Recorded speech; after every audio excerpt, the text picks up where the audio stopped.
Today is April 15th, 2026. It is 11:51 in the morning, and I've just washed my face, brushed my teeth, did all that good jazz. Finally, I was able to install this quick weave. I've been waiting for these bundles to come in. I absolutely love them. I did me a quick weave with a little semi side part going on. I installed it last night, so all I need to do now is just curl it, and yeah, I'll be good to go. So this is the hair that I'll be wearing for my best friend's wedding. She gets married this Saturday. I'm super happy for her, super excited for her. I know that she's going to be a stunning bride. Okay, but yeah, I just wanted to give you guys a little update on the IVF situation. And the last time I think we spoke, or the last vlog, I showed that I was going to do a consult, and we were going to discuss like our next steps. And so I'm feeling a little bit, I don't know. In my mind, I'd be thinking like when other women are going through the IVF process, I'd be thinking like, how are they paying for this? Like the actual IVF procedure. Like I'm thinking like, how are they paying for this?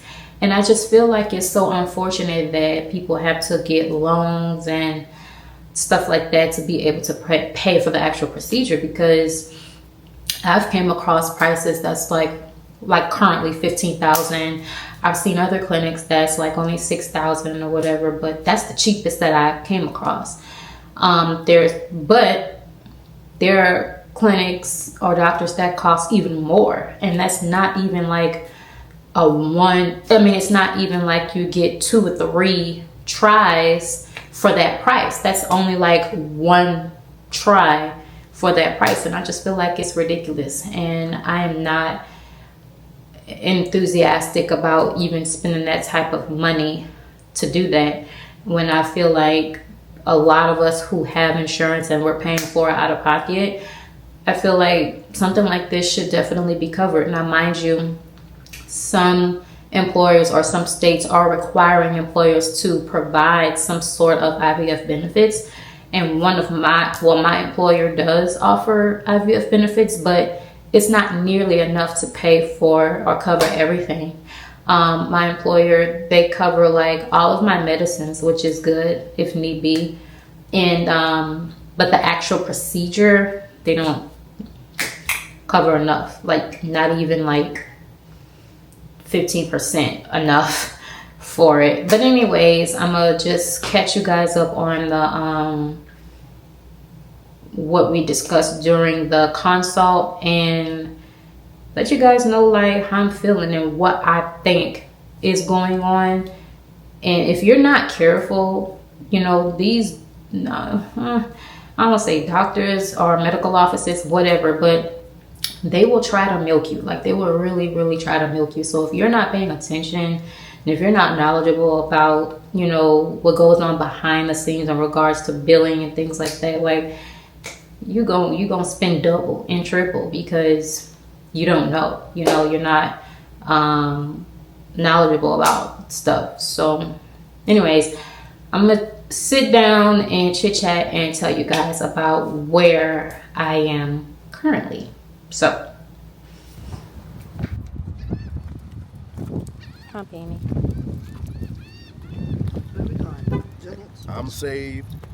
She's saved. And my baby saved also. Exactly. Thank you. You don't really want out there. People. Why are you trying to exclude me, Kobe? I want to really one out there. Who? I'm the only worldly one. I'm the worldly one. Stop trying to act like you holier than thou. I am holy. Because you're not. If I'm saved, I'm holy. Be quiet, Penny. We about to go in Dillard's. The Bible said there's a highway there. And see what they have in here. Not one rude, rebellious person shall find. Look, Kobe, let me show you that. Look at that. Look at that infinity truck right there. Isn't that cute? That's true. I'm a simple. I don't like. Give me a Chevy. I don't want no Chevy. Give me a Chevy or like a Ford or something.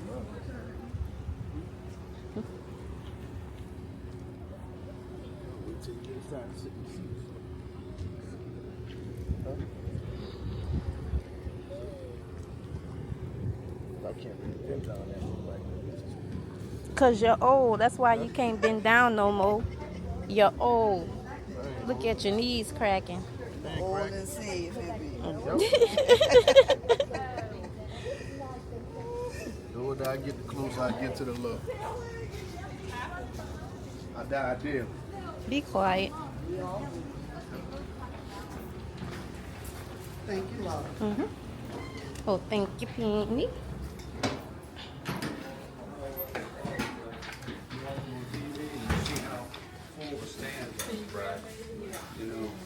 You go into like Why don't you want me in this store? I don't know. Nobody else suggested anything. Go ahead. Penny Wayne. All right, y'all. We walking up to Marshall's. We left out of Dillard's. I found one little shirt that was super cute. Excuse this head. It's getting done on Monday.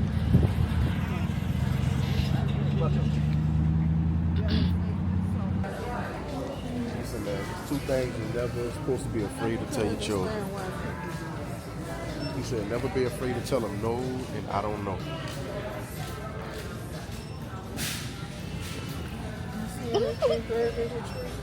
Burgundy? It depends on what you're looking for. A dress? Something like that. Sure.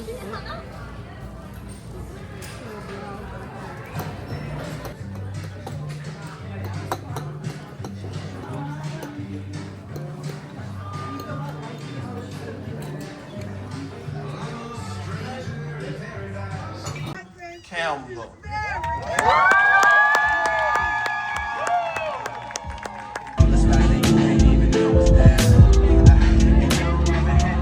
Hey guys, so I just want to chit chat a little bit about what was discussed in the consultation. So if you've watched the vlogs, you'll know where we've been and where we are. And if you haven't, just to catch you up, I am in the middle of my IVF journey. We've done ultrasounds to look at my follicles. We've done HSG to see if my tubes were open, and here we are. So the HSG did confirm that my left tube is blocked.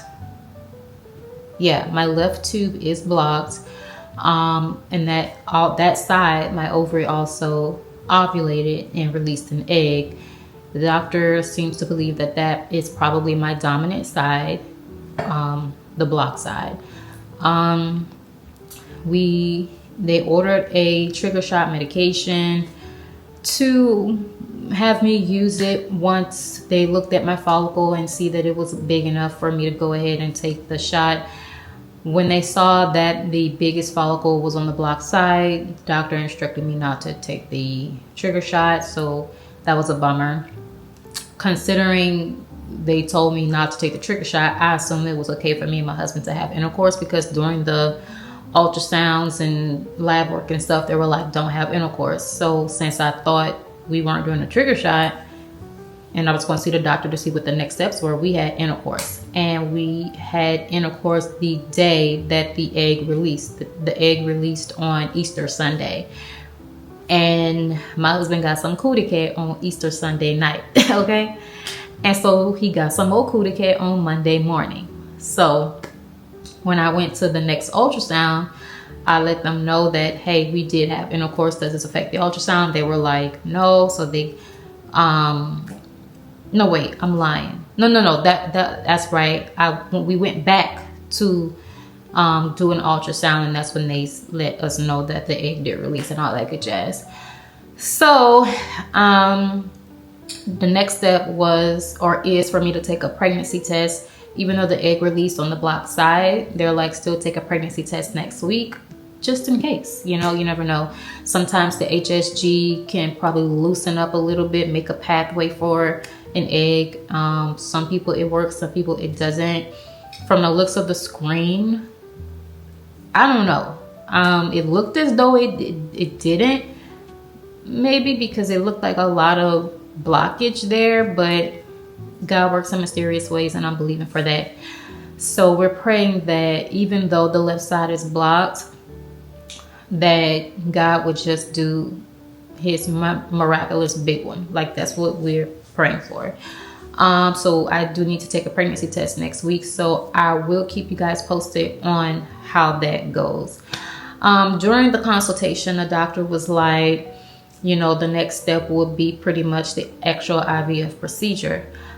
He was like, you can do the medicines, but I don't know if it's going to work. Like, in regards to, like, I just realized I had some gray pieces right here. That's crazy. Anyway, I don't know. I guess I've been in denial about getting gray hair. But anyways, he was like, you can do medicines, and I guess for us to have natural intercourse and try that way, but he doesn't think that it will work. So he wants us to go straight to the IVF procedure. But the thing that kind of like made me go, was, if that's the case, then why you didn't let me take the trigger shot, right? So I kind of been conflicted on what I want to do, because we can do the medications and have timed intercourse, or we can do the IVF process. He believes that my right tube may not be working, because if it was, I probably would have been pregnant already. I kind of understood what he was saying, but I don't want to agree with that, because, you know, life and death is in the power of the tongue. So I don't want to come into agreement with that. So that's that.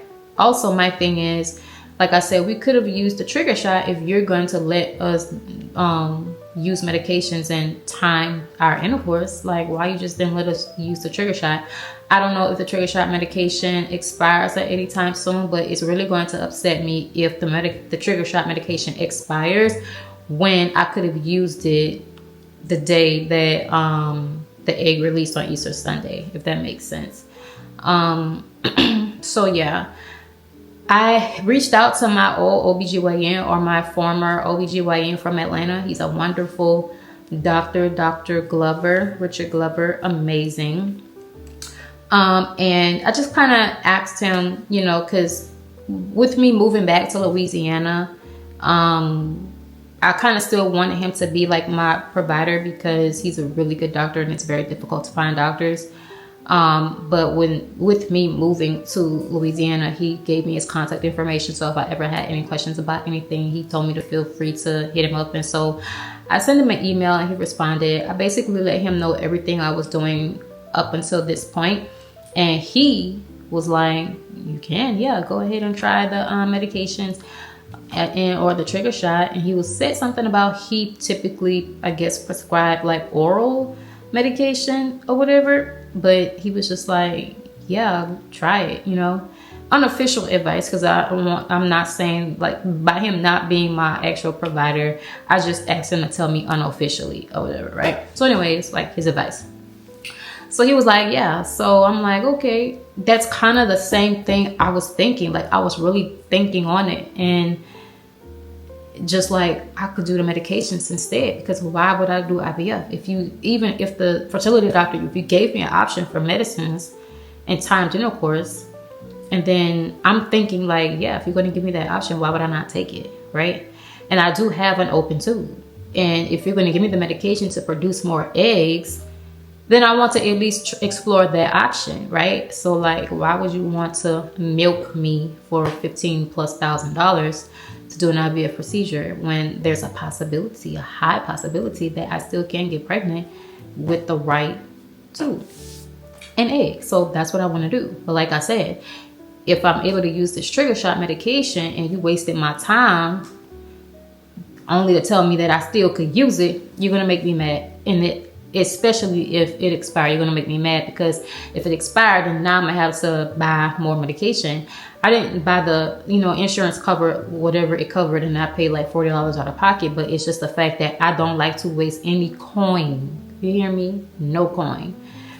And then on top of that, with my insurance only gives a number of an allotted amount for medication. I don't have this to be wasting. Like, don't milk me up. You know what I mean? Or milk me down, whatever. So that's that. In addition to the fact that we've been paying out of pocket for these ultrasounds, HSG, blood work, and all that stuff. And with our insurance, we have $1,000 deductible. And so when I reached out to the insurance to make sure we were on the same page as far as numbers and what I'm paying, and I should be close to my deductible, this lady tells me that I haven't met any of my deductible. And I'm like, wait, what? I've been paying out of pocket. Like, who pocketing the money? So the doctor's office, I've been paying basically to them, like, out of pocket. So I sent a nice message to them in the portal letting them know, hey, send those claims off, because I need this to be accounted for towards my deductible, because I'm not about to pay you double. Because if I haven't met my deductible and you're keeping all the money, then when I go back, like once I'm pregnant, you still have to monitor me for like 8 weeks. So within 8 weeks, I'm gonna probably be going to you maybe twice a week. I don't know. So I'm gonna be paying out of pocket for that. I'm not paying double. So go ahead, send those claims off so that they could account that for, towards my deductible. That way, when I come back to you guys for monitoring, I don't have to pay out of pocket. Like, if I give you my insurance card, use it. Okay? Use it. But this is why you have to know and pay attention to everything. Like, doctors, offices, like, they will milk you like dry. Like, they will try. And if you don't educate yourself, like, you won't know. You know what I mean? Or it'll be too late once you do educate yourself. But anyways, so that's pretty much like where we are. So I sent them a message, letting them know that we want to do the medicines for the next option, to at least try. And like Dr. Glover said, it's less invasive. And so that's pretty much, like where we are. Like I said, I think also I have to take a pregnancy test next week. So I'll keep you guys updated on that pregnancy test that I'm going to be taking. And once I'm with us letting the office know that we want to go forward with doing the medications in time intercourse, I'll let you know like what they say in response to me with that. I don't know if that's going to be in this vlog or not, but if it's not, then just stay tuned for next vlog. It'll be in there. But yeah, so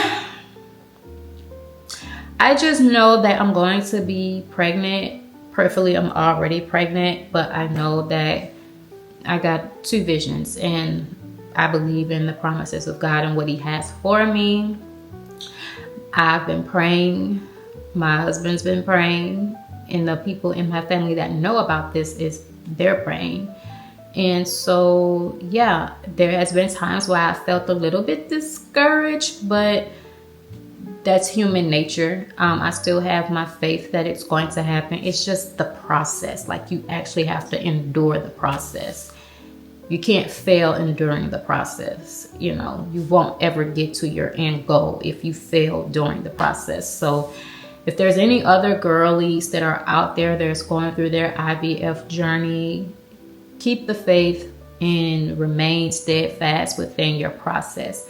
You're going to get to the end goal, and the end goal is to having a healthy baby, whether it's a boy or a girl. And what else?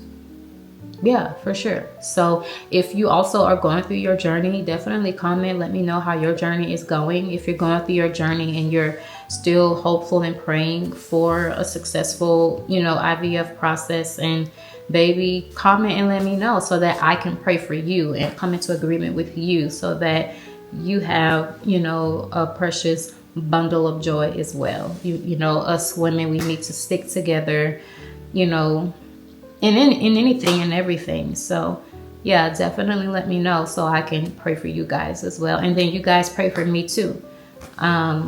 So yeah. If you are not already subscribed, definitely hit the subscribe button. Please and thank you. And I will keep you guys posted on the next update. So stay tuned.